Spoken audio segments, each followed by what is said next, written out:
You're watching Rogers TV.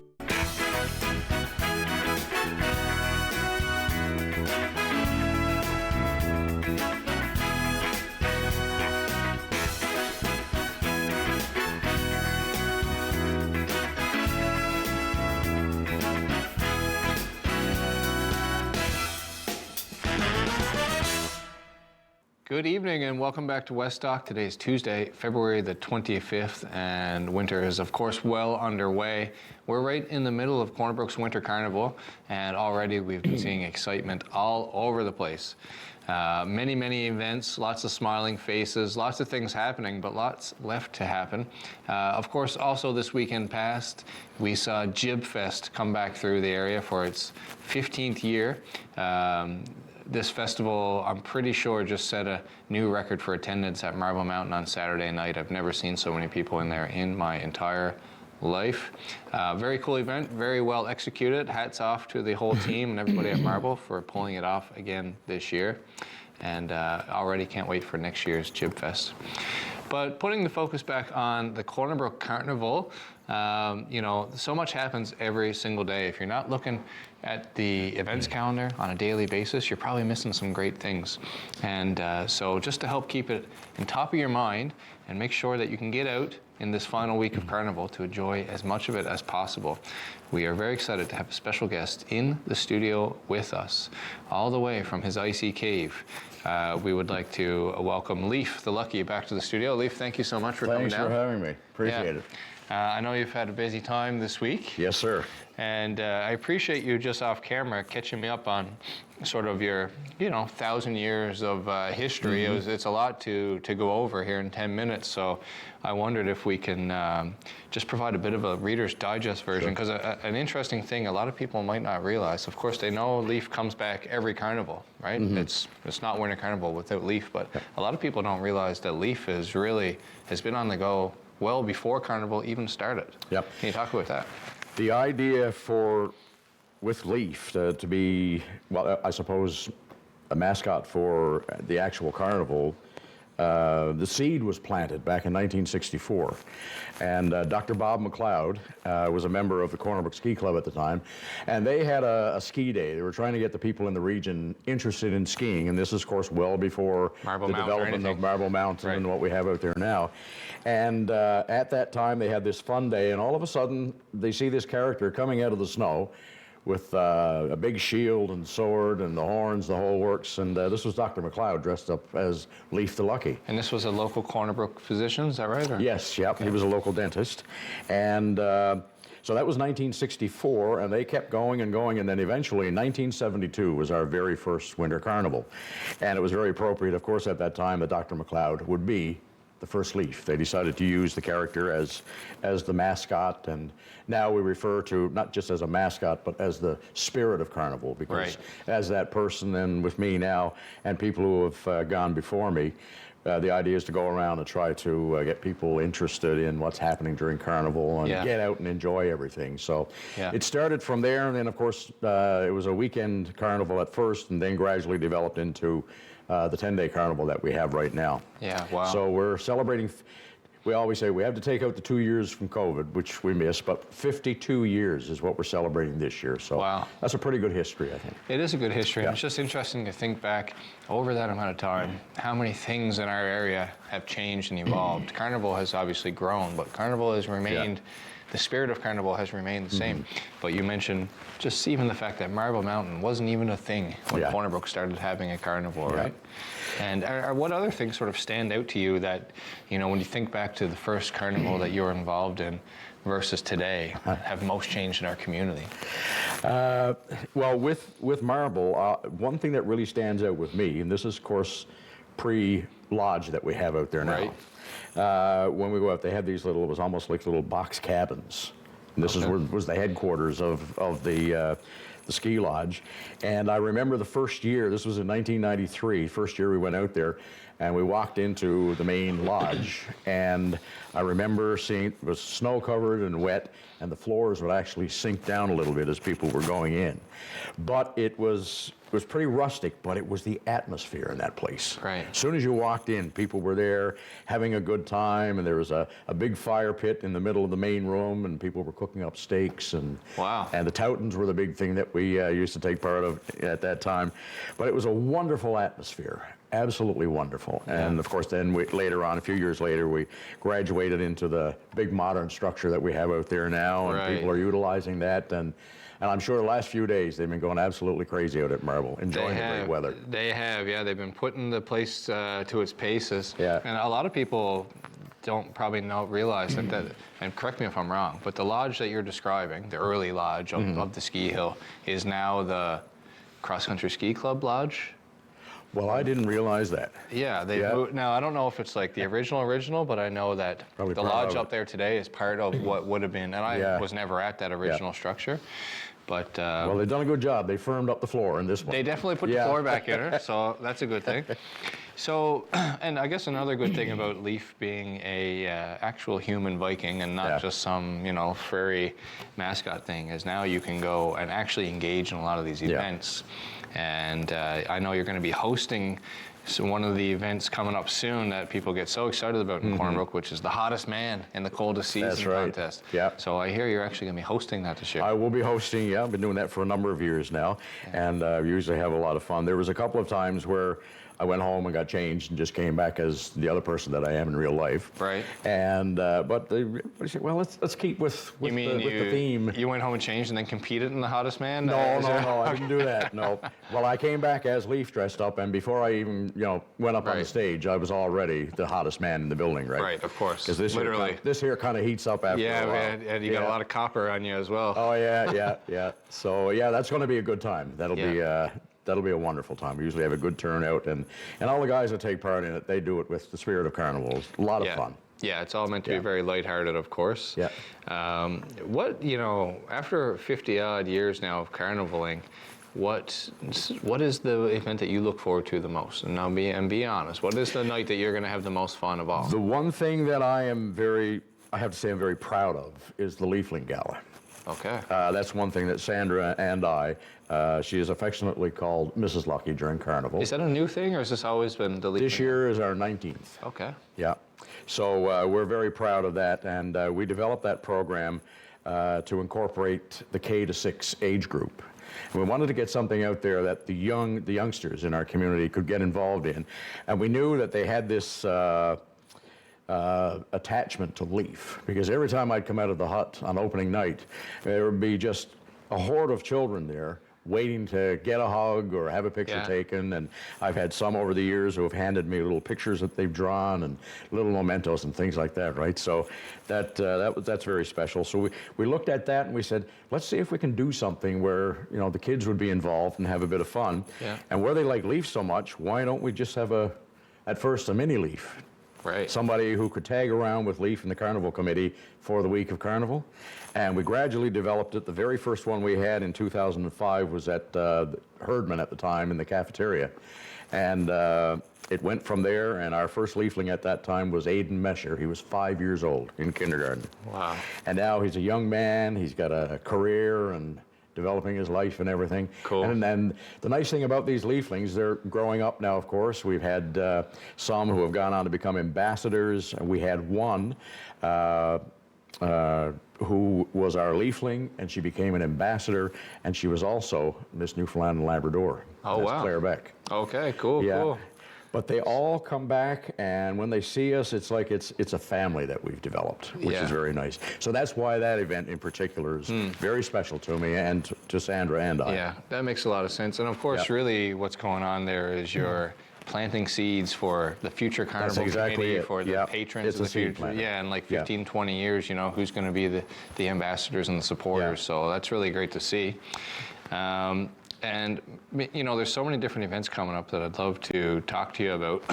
I know one, and again, this is just an example of how the carnival and the events of the carnival grow and change along with the city to complement what's going on in the city. It's kind of a reflection of what's happened. And so now we see one of a newer and very popular event that's coming back is the Multicultural Food and Craft Fair. Yep. I think that maybe debuted last year or Yeah, it within the did. last few years. And Yeah, last year was the first one that we introduced, and I'm very proud to say my daughter Jennifer is responsible for putting all that together. It goes back to the family element again, and our family has been very involved in Carnival, and now she's on our committee, so I'm very proud of that. And also, she's a bit of a world traveler too, right? She so is, in terms of a multicultural right. event, she's probably got a good eye for it. Yep. Yeah. So what she's done is on Saturday afternoon, 2 o'clock at the Legion, there are going to be food vendors, and there's also going to be a craft fair as well, and there will be entertainers, performers who are going to be coming, and they'll be representing a whole bunch of different countries of people who have come here to live in our community, and it's a sharing of cultures. Yeah. Because they bring their cultures to us. Food, their music, and their performing, and we blend it all together and put off a real nice event. And so we're very proud of that. Our community, like I said, is growing, it's developing, and it's different, but we are all the same. Yeah. And that's what we're trying to promote and bring everybody together. So we're looking forward to that one. It's very nice. Yeah, that's going to be such a cool event. I mean, it's really hard to create these environments where everybody can come together, where we can get to learn more about sort of multitude of cultures that are here in Corner VBrook now. So that'll be a very fun one. Yeah, it was just a couple of nights ago, Sunday night actually, we dropped into the Baptist Church on Mount Bernard. Okay, what did they have on the go? They had it was an international Newfie night. And when we dropped in, there was a lot of people there from different countries, and right up the middle they had this long table, and it was just laid out with all Newfoundland themed foods. You know, you had your fisherman's brews and 2 great big crocks of baked beans and these things, and and it was wonderful just to see that. And I'm just I don't know how heavy they got into the beans, but hopefully they did survive. Man. But all that is so good for the community. Yeah, so that's sort of almost like an opposite event. It's like, hey, everybody from all over come in and experience our culture and our food. Exactly. And then the multicultural event is like, hey, Newfies, come check this out. Come check this out.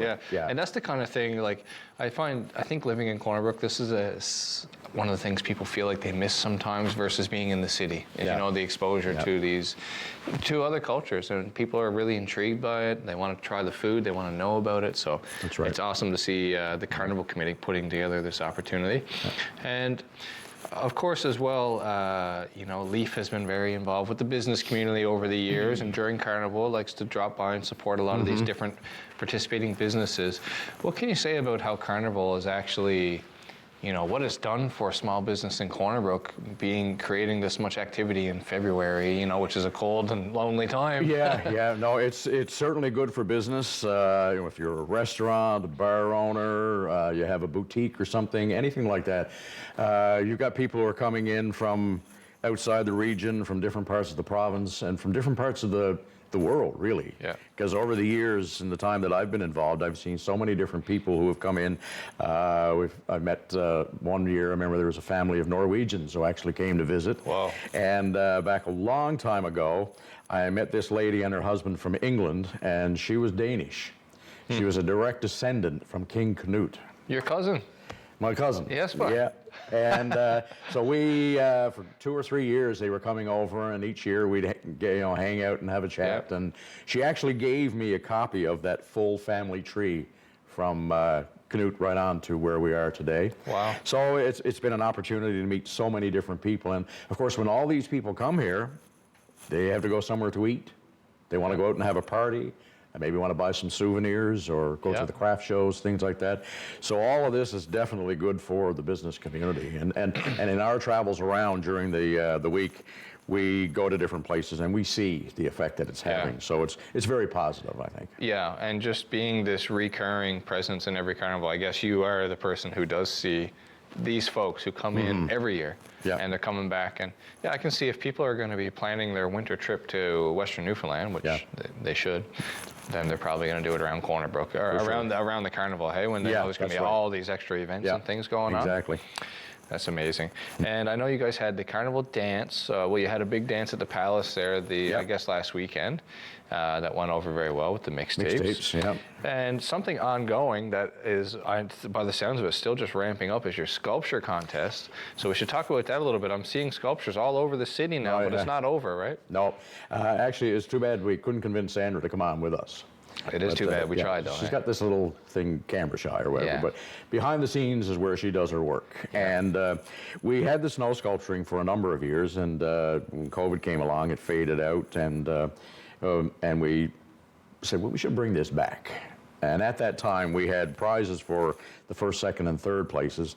They were smaller amounts at that time. We said, well, let's bring it back, but let's give these people a reason to want to do this, in addition to the spirit of the thing. But when you see some of these sculptures, you realize that these people have put a lot of time, a lot of energy, and of course a bit of expense as well with paints and things like that to make these creations. So why not give them a little something to say, hey, we appreciate the effort. So this year, Remax has come on board as a sponsor for this, and our first prize winner is going to receive $500. Whoa. Second, $300, and third, $200. Nice. So, I mean, that's Great prizes. That's not bad dollars for having a bit of fun. Oh, yeah, absolutely. And if anybody is planning to do one, we're asking you to take a picture of it in case the weather should change, and just send it in to Corner VBrook Winter Carnival at gmail.com. Yeah. Just send a picture and leave your name and your contact information, and we'll get it there. And we just left this morning. I left the house and I was making a note of all the ones that had come in, and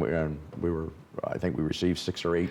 So do you judge it based on the photo, or do you still go up and look at it yourselves? No, we will go around. Okay. We have the photos, of course, but we will also make an effort to go around. Like last night, we dropped in on one just to knock on the door and say, hi, we're here, just to have a look. And they appreciate that when you make the effort to come by. Yeah. They'd made their effort, so least we can do is come around and see them. Fair enough. I'm sure it gets pretty exciting in the house when they know that there are sculptures out there being evaluated and stuff. You may be gone at the time we're there or anything, but just know that we will be making a visit and come around to personally take a look at everything that you've done. Yeah. Yeah. So, Leif, in the last back end of our interview, I guess, is there anything that Leif wants to say to the people of Corner VBrook after this many carnivals and stuff? What does Leif have to say to the people of Corner VBrook about this all? I think after 52 years, we proved that we have something that's viable, and it's fun and exciting, and it's something that people look forward to every single year. This time of year, of course, you don't have to bother with cooking or anything. There's loads of food on the go. True that. And just a chance to get out and socialize, and that's what people enjoy, too. Yeah. I mean, we came from a soup luncheon just a little while ago, and sitting down and chatting with people that I hadn't talked to in a long, long time. Yeah. So that's nice. But the message, I think, is let's keep this going. Keep the spirit alive, as we're talking about. Yeah. And for generations down the road, when we're not going to be involved in it anymore, we hope that people are going to take up the reins and continue with that spirit and that good feeling. This thing grow even bigger and longer. I think that has to be done, right? Yeah. And it's worth commending the people who are on the Carnival Committee, who a lot of these people have been on the committee for quite some time, right? Like real legacy members. Yes. Yeah. And but for people who are hearing this now and they feel like, gee, I'd love to get involved, like, are there opportunities and openings for volunteers? And well, what happens is that after this carnival now, Donna Luther is our chair this year. Yeah. So next year, there will be a new chair, and that person will then put together their committee. And it might be a continuation of the individuals who are with us now, or they may have somebody else that they'd like to bring in or invite. Okay. And if there's anybody who would like to take part in any way, you have some interest, maybe not necessarily to be on the main committee, but there are subcommittees where we require lots of volunteers to do different lots events of and things. things. Yeah, exactly. So yes, if you are interested and this is something that you'd like to get involved in, it's a lot of fun and there's a lot of work to it.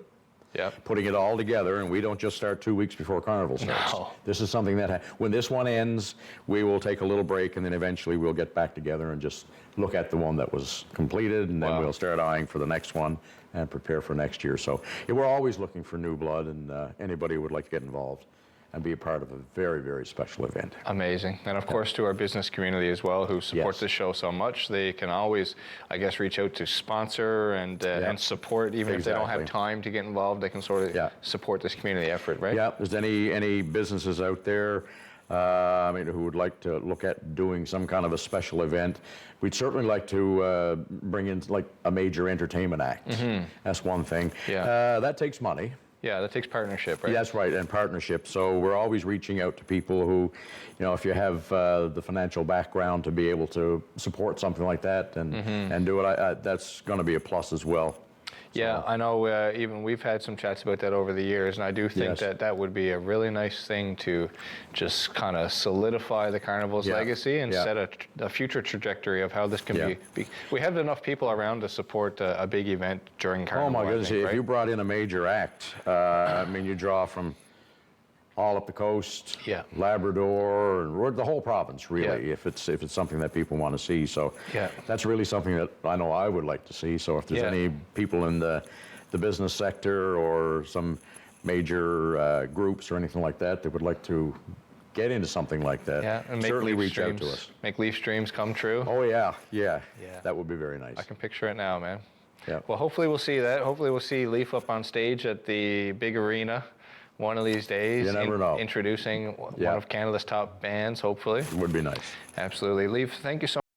I know you have lots more food to go eat and lots more hands to shake and all that. But we really, really appreciate this, and we look forward to seeing you out at some carnival events. Yep, we really appreciate it too. Thank you so much. Thank you very much. Always glad. We're going to take a quick break, and we'll be back to wrap up this episode. Stay tuned. My biggest therapy is Mother Nature. When I walk through the woods, I'm seeing a little bit more than just a tree and just a plant. I see what I can do with it.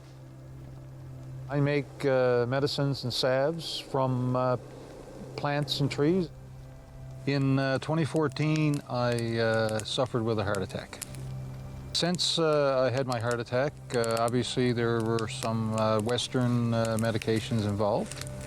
And on top of the Western medication, I have found myself nature-wise, and medicines provided by Mother Nature has helped me a lot.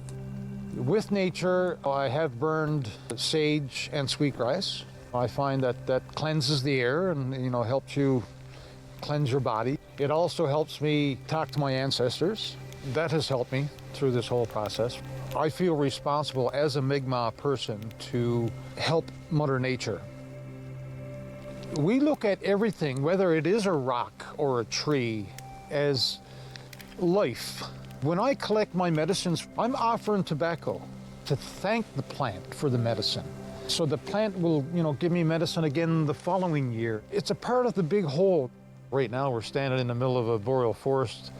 I can look around, I can see birch trees. Birch tree, for example, there's so many things you can do with that. That is the tree of life. Aboriginal people have used the bark for making canoes, for making shelter, for fire starting. There's a fungus that grows on birch, it's called chaga. I use that for my tea. It's a very, very good all-around tonic. Balsam fir trees, the blisters on those trees actually were used to heal cuts and scrapes. You cut yourself in the woods, the first thing we'll do is put some balsam fir sap on it. Society now is so fast. I think the world really needs to slow down and just enjoy nature and the smells and the sights and sounds. Well, this is where it all started in the beginning. It was from our plants, and our animals and that kind of thing. Why not go back to the beginning and get back to our roots again? It's very important for the Mi'kmaq people to embrace native tradition. For many, many years, we were told not to be Aboriginal, and I think now society has embraced Aboriginal peoples, and we should embrace our history in the sense of traditional medicines and traditional foods. I think it's all a part of the culture that we've lost. So now we have an opportunity to reach out and find ourselves again.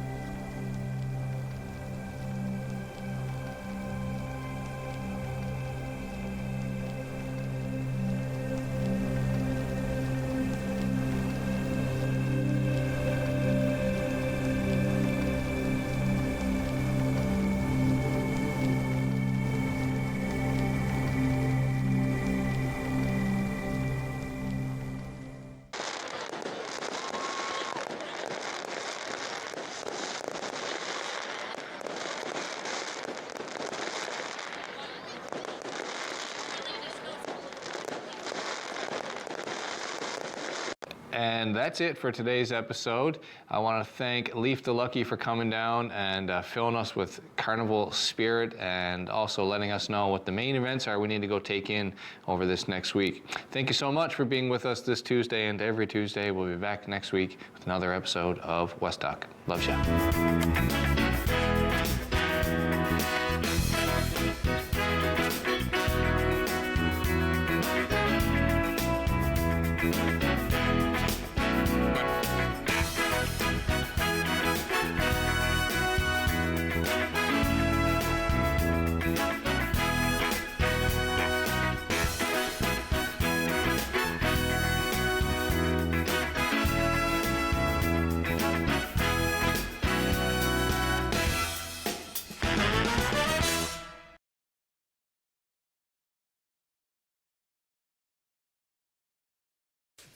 We do 4 beats to call our ancestors to our circle. For 15 years, I was very involved with the community. And then one day, a tragedy happened. My 15-year-old grandson was killed in a car accident. There's nothing in this world like it. I went to a very dark place where all you can think about is the loss and the pain. And nothing else comes into your mind until one day you get a phone call and all of a sudden the light comes on and you remember, well, maybe I'll go, it may help, it may not help. But the moment that I got into the circle, and it was like a weight lifted. The culture is, for me, is what brought me back. My family, my friends too, as well, of course, in the community, but my culture, my beliefs, and the women. A healing circle is very powerful. You have women who have been through trauma, who at the moment are probably still going through trauma like I was, physically and emotionally. When the stick or the rock is passed around to each person and they speak, it's like a piece of your pain went to each of them.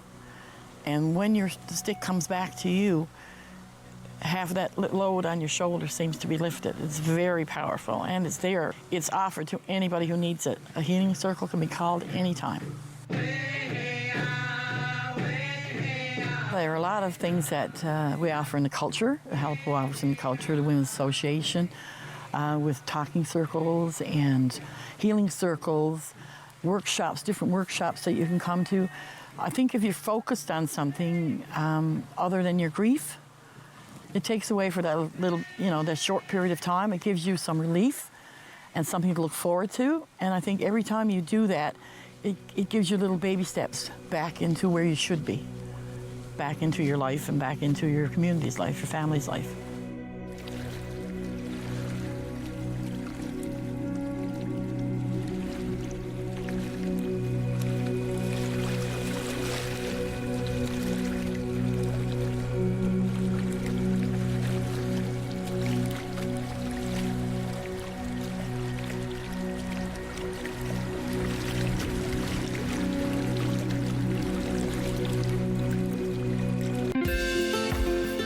Comment about this program, we'd love to hear it.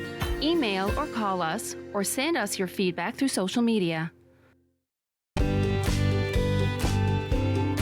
You're watching Rogers TV. Today, I helped a senior find transportation to an important medical appointment. Today, I helped a new mom find virtual programming so she didn't feel so isolated. Today, I helped someone understand new government supports. Every day, 211 navigators connect Canadians to critical government and community programs and services. 211. Help starts here. Looking for your favorite home renovation shows? They know what they want. They don't know where to find it. We do. Look right here. Only HGTV has all new seasons of Celebrity IOU. The Flipping on Mooses. Blowing away the competition. Divided by Design. Hometown. Yeah, baby. My Lottery Dream Home. I'm gonna get you your dream house here. And more. Oh my goodness. You like that? Woo! Watch them all only on HGTV. Get the latest on Rogers Xfinity. You're watching Rogers TV. When I was diagnosed with Guillain-Barré syndrome, I was deteriorating in front of everybody. All my life I lived with sickle cell. I went through a tragic crisis that put me in a coma.